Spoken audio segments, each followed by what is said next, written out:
Israeli প্রতিরক্ষা বাহিনী IDF দাবি করেছে তারা রাফায় হামাসের সামরিক শক্তির অর্ধেকেরও বেশি ধ্বংস করেছে। অন্তত ৫৫০ জন যোদ্ধাকে হত্যা ও ২৫টি দীর্ঘ সুড়ঙ্গ আবিষ্কার ও অকেজো করার দাবি করেছে আইডিএফ। তবে বাস্তবতা বলছে ফিলিস্তিনি প্রতিরোধ গোষ্ঠীর সামরিক সক্ষমতা এখনও অটুট রয়েছে।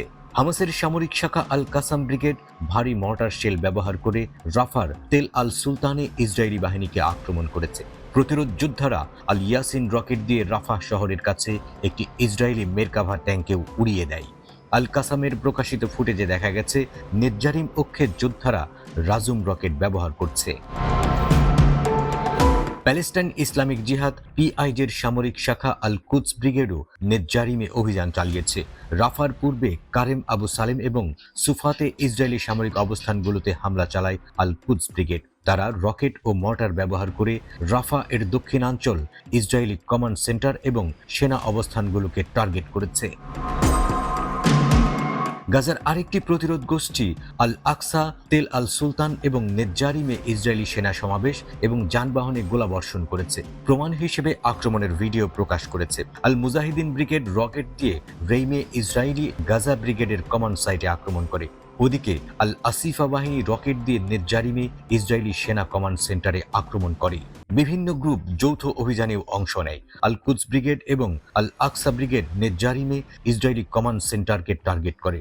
আবু মুতাইবেক ইসরায়েলি সৈন্যদের আক্রমণ করার জন্য আল নাসের সালাহ আল দিন ব্রিগেডও যোগ দেয়।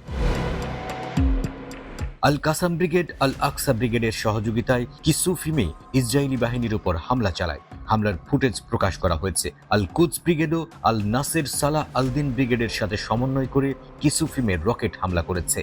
ইসরায়েলি গণমাধ্যম গাজার কারেম আবু সালেম এলাকায় সাইরেন বাজানোর খবর দিয়েছে। এর আগে গাজা থেকে আহত ইসরায়েলি সেনা সদস্যদের বহনকারী একটি হেলিকপ্টার বেইলিনসন হাসপাতালে অবতরণ করে। ইসরায়েলি সামরিক বাহিনী দক্ষিণ গাজায় যুদ্ধে 2 সৈন্যের মৃত্যু এবং একজন অফিসারের আহত হওয়ার খবর দিয়েছে। এই মাসে মোট হতাহত ইসরায়েলি সৈন্যের সংখ্যা 19 জন। ইসরায়েলি রিপোর্ট অনুযায়ী 7 অক্টোবর থেকে গাজায় স্থল আক্রমণ শুরু হওয়ার পর থেকে 314 জন সহ 664 সৈন্য নিহত হয়েছে। 2023-এর 7 অক্টোবর ইসরায়েলি ভূখণ্ডে অতর্কিত হামলা চালায় ফিলিস্তিনি সশস্ত্র সংগঠন হামাস।